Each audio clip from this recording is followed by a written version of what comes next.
Hello everyone, welcome to our presentation. This presentation will be about discourse analysis with me, Amalia Rosaline, and Naela Hidayatul Mukaromah. We're going to give some explanation about it. So in this chapter, we're going to talk about three approaches in this discourse analysis.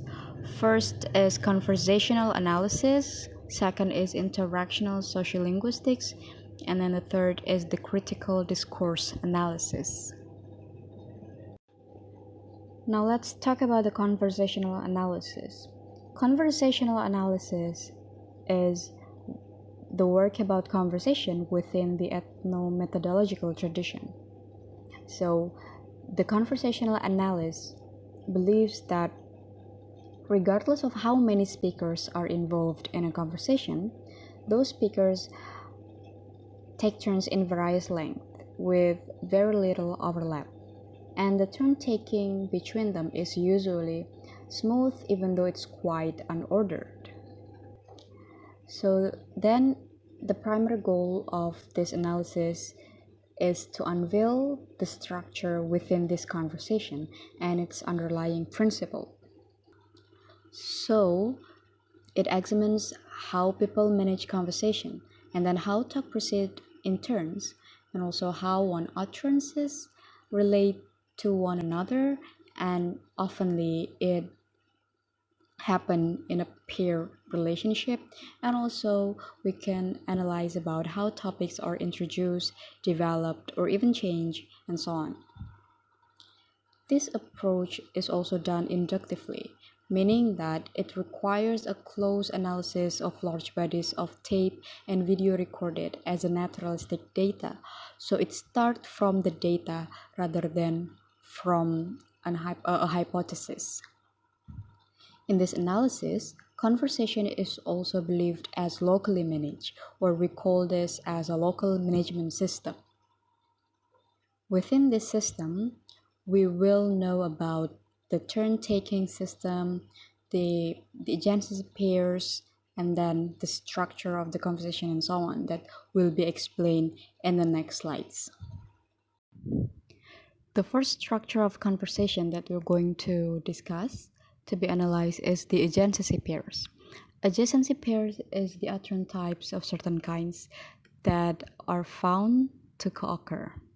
For example, a greeting leads to a return of greetings. Adjacency pairs divide utterance types into first pair parts and second pair parts, and both of them form a pair type. There are lots of examples of adjacency pairs, including but not limited to question and answers, offer and acceptance or refusal, and complement and response. However, there are two types of responses. The first is preferred and the second is dispreferred. The preferred response is the response that is preferably happen when we produce the first pair parts. For example, when we do complaints, we prefer it will lead to an apology or some kind of over some kind of rejection, and also a statement will lead to some kind of confirmation or recognition, and also acceptances over refusal, answers over non-answers or silence, and so on. While dispreferred is the response type of response that we might not prefer it to occur. For example, rejection of an invitation. This kind of dispreferred response requires explanations. However, there is other view about adjacency pairs rather than telling that adjacency pairs only include first pair parts and second pair parts. This view see that the basic exchange in a conversation has three parts, which called IRF, stands for initiation, response, and feedback. So the next structure of a conversation is called as opening. This part begins a conversation, and it will generally involve an exchange of greetings. For example, in a telephone conversation, we oftenly open the conversation with each other saying hello. This kind of greeting exchange, of course, is highly influenced by cultural setting. Like how you enter the telephone will vary from group to group. Whether the greeting exchange will involve the use of names or address, and so on and so forth. For example, in Japan, picking up the phone is seen as stern, and it is the caller who will speak first on a telephone. While in Netherlands, for example, the people usually will answer the telephone by identifying themselves.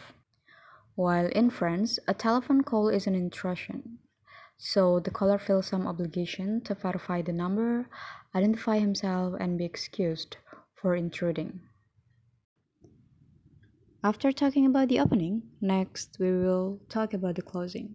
This part of a conversation must be broad, satisfactory. For example, it will be seen as impolite when we just go away before ending a conversation. Quite often, the closing itself is ritualistic. For example, both parties simply saying goodbye. But these exchanges do not come unannounced. They are often preceded by clear indication that closings are about to occur.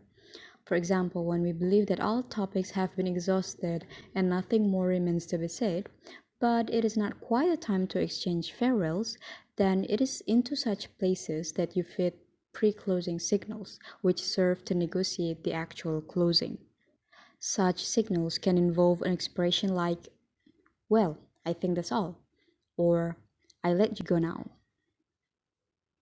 As you can see in the slides, an actual closing may involve several steps. First is closing down a topic, and then the closing down is repeated by the other party or acknowledged in some form, and then to possibly do some kind of pre-closing exchange. The next is to deliver possible further acknowledgement of the nature of the exchange, and then finally say an exchange of farewells. There is another crucial aspect to the conversation, which is the principle of turn-taking. This principle explains the phenomenon of changing the roles of speaker and the listeners, regardless the number of people engaged in a conversation. While turn is a time during which a single participant speaks within a typical orderly arrangement in which participants speak with minimal overlap and gap between them. Utterances usually do not overlap other utterances, and the gaps between utterances are sometimes measurable in microseconds, and both of these things happen naturally. Turn-taking happen not only in a face-to-face interaction, but also on the telephone, regardless the length of particular utterances or how many people want to take a turn. We may call this as a traffic rules. These rules, which governs this turn-taking, is called as local management system. In this local management system, we may be familiar with the term TRP, Transition Relevant Place, and also TCU. TCU is Turn Constructional Unit, which means the pieces of conversation which may comprise an entire term, or simply the utterances that the speaker being said. While the TPR is the end of the TCU, or this is the point where the turn may go to another speaker, or the present speaker may continue with another TCU or utterances. Now, the next structure in a conversation is repair. We may note that in a conversation, in a real life, of course, dialogue is not something that is planned because it is naturally flow.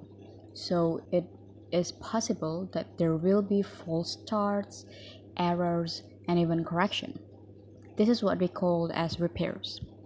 Repairs occur when some kind of trouble arises during the course of conversation.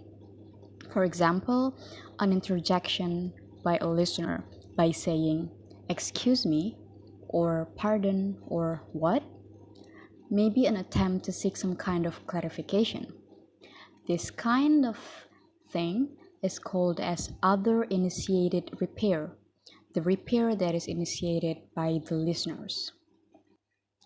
Other types of repair is self-repair, which occurs when the speaker seeks to clarify in some way what is being said and not being understood, or correct or further elaborate on what has been said. So this repair can come from the speaker, which called self-repair, or coming from the listener, which is called as other initiated repair.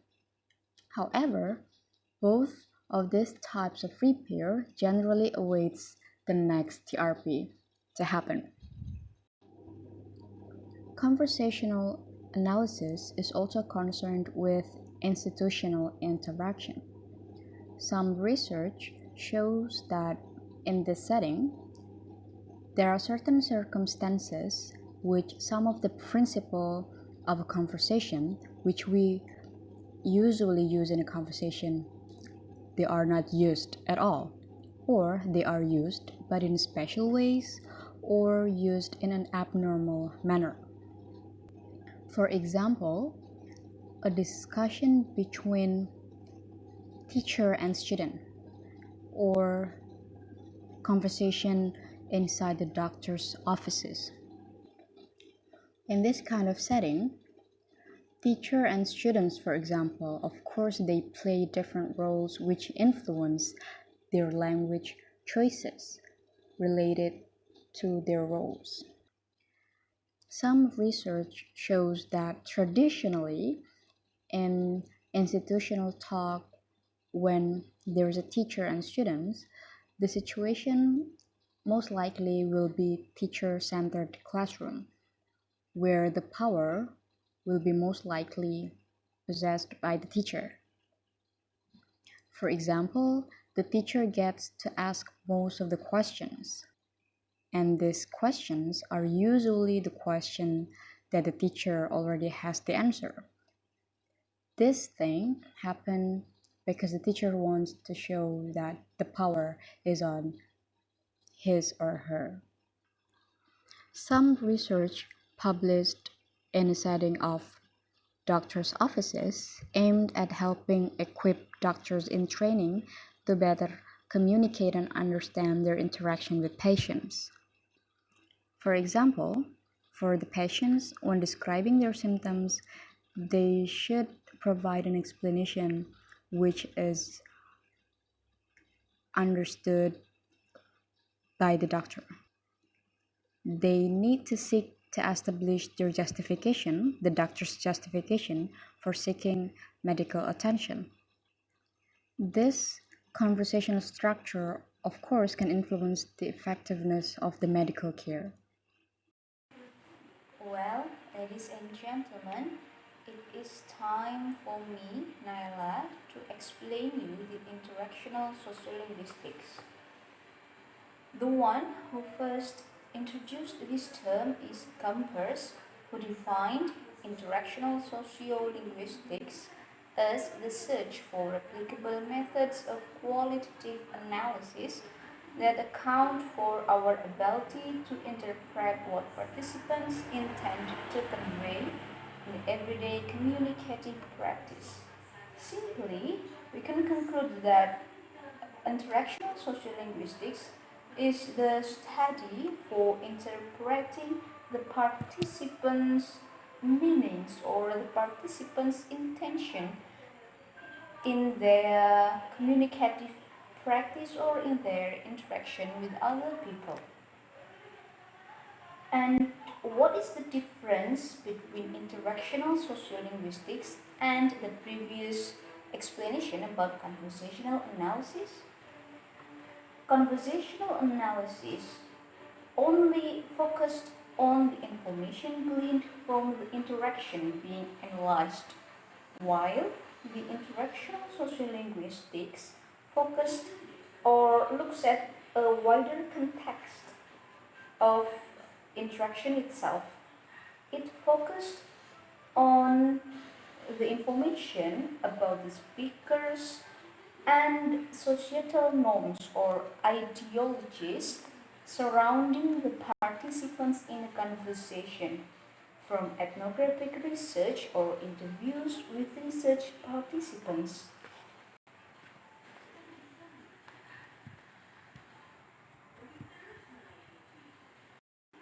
So, conversational analysis focused on the information or the data within the interaction only, while the interactional sociolinguistics also analyzed the information about the speakers and the societal norms or ideologies surrounding them. One of the examples of this interactional sociolinguistic study was conducted by Rampton in 2007. He investigated a social class among teenagers at a multi-ethnic comprehensive school in London. He indicated how social class is relevant in their words. And he also found that there was a stylization between the students at that school that they use in their daily communication. Most of the students applied the stylization of Cockney speech and post speech. His finding was also about that Cockney speech is linked to a nonconformist power, whereas posh speech is more often associated with institutional power. However, in all cases, the social class associations are key elements in any interpretation of stylistic variation. So here, based on Frampton's work's findings, the social class is the key of interpreting stylistic variation among the students or among the people.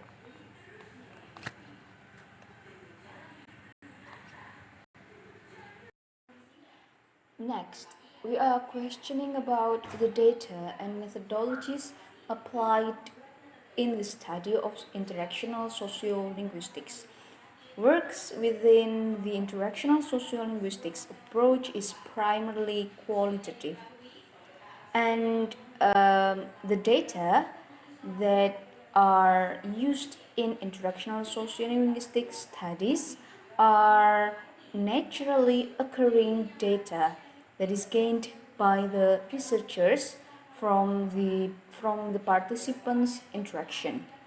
The data can be recording and transcription of people's conversation, data from computer-mediated discourse, and also data about wider context of conversation itself. Well, about the methods that are applied by the researchers are ethnographic research, interview, and also survey about the language use and attitude. However, as I said that most works in interactional sociolinguistic studies are qualitative, there are some studies that applied quantitative approach. Quantitative analysis also have a place within the interactional sociolinguistics paradigm. For example, quantitative work within the framework of audience design. Next, it is about contextualization. Campers also use the term contextualization to refer to the discussion of how we use our background knowledge to navigate through conversations. So, contextualization deals with the cultural background of the speakers or participants in a conversation that affect them in maintaining their conversation. Contextualization refers to verbal and nonverbal design to relate with the speaker's utterances in a communicative interaction. For instance, verbal contextualization cues can include a wide variety of linguistic features, such as prosody, pauses, and tempo in conversation, and also code and lexical choices.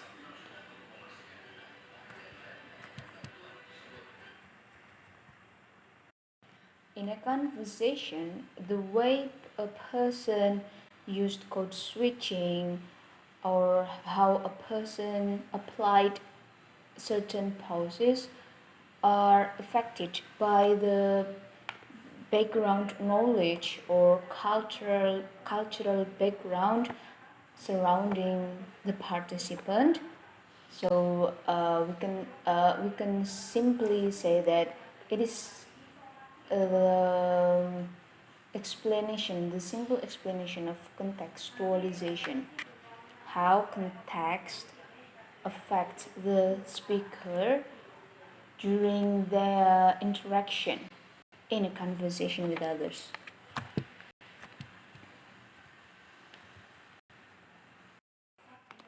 Next, contextualization cues are also seen as the basic tools for stance taking.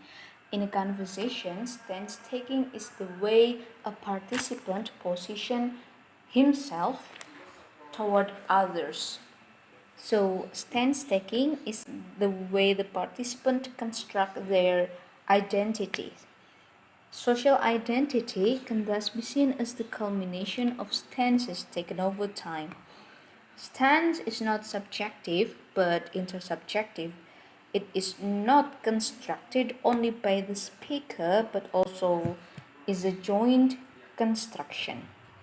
One of the examples of stance taking was the study by Jeff in a Corsican school that he investigated how the use of French or Corsican positions the teachers with regard to both the content and the form of their utterances.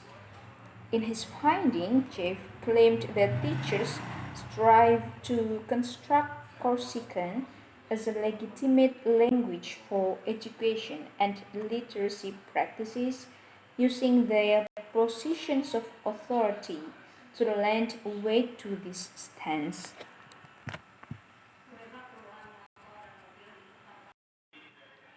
Next, we talk about intercultural communication. One type of conversational configuration which is often examined within the interactional sociolinguistics framework is intercultural communication. Intercultural communication refers to communication between people from different cultural backgrounds. Verbal exchanges, which involve people from different cultural backgrounds, can more easily go wrong than those that involve people who share the same cultural background. So, of course, when we are talking with people with the same cultural background with us, we can easily understand what they are talking about. It will be different when we have a conversation with people with a different background of culture of us. When we have conversation with them, we are getting difficult to understand what they really mean in their utterances. This because not everyone has such communication flexibility. we tend to rely very much on our own cultural background in interpreting the talk of others. And it may not be all easy to understand how this can create difficulties when the others are either complete strangers or coming from different cultural backgrounds.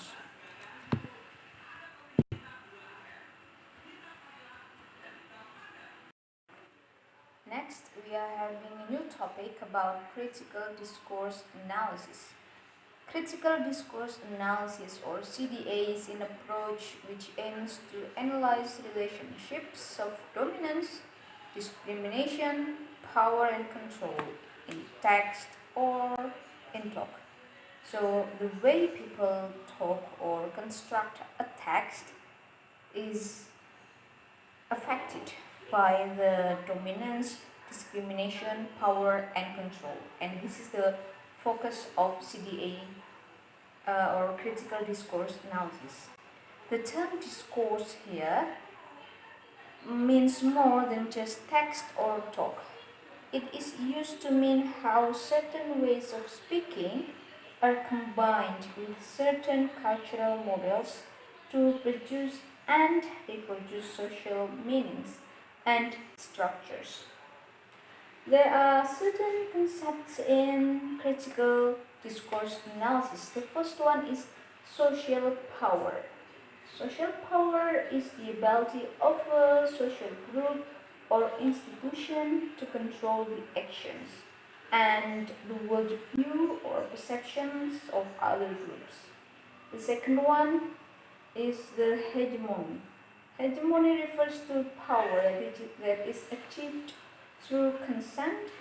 Certain groups of people or ways of being are granted social prestige because there is a consensus that they are somehow superior and more valuable.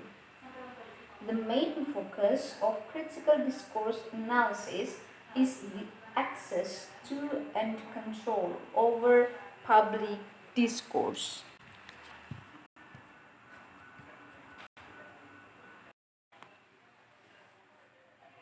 Looking at the explanation about the conversational analysis, or CA, and critical discourse analysis, or CDA, there have been several contrasts and critiques about the similarities and the differences between these two. Well, the similarities between CA and CDA are the first one, that both concern on naturally occurring text or talk, and then both see a detailed analysis of the text itself as part of the process. And the last one is that both CA and CDA relevantly look at the social dimensions of discourse. Meanwhile, the differences between these two are that conversational analysis does not regard societal critics, while the critical discourse analysis address to social injustice and discrimination. So the similarity and the difference are clear enough. Well, the last subchapter in this explanation is about methodologies and connections in critical discourse analysis. CDA is not a method of discourse analysis. However, it is the way of viewing the world which influences how text and talk are analyzed. There are several ways of doing CDA connecting with other topics or subjects. The first one is the discourse historical approach. It is the approach that looks at discourse with a focus on how it is embedded in the social historical context. The second one is about the socio-cognitive approach. The focus is not just social aspects of discourse in the study, but also the cognitive ones in this socio-cognitive approach to CDA. The next one is the analysis of large computerized corpora. This approach focused on the corpus linguistics. In corpus linguistics research, the researchers search such corpora for particular lexical items and collocations. So the data may be interpreted critically by the researchers. In, for instance, the authors or the researcher examined the news articles about refugees, asylum seekers, immigrants, and migrants, and he analyzed how certain collocations are used to create particular representations of people in these categories. And the last one, the last way of doing CDA is the connection to ethnographic research. That's all my explanation about the interactional sociolinguistics and discourse analysis. Thank you.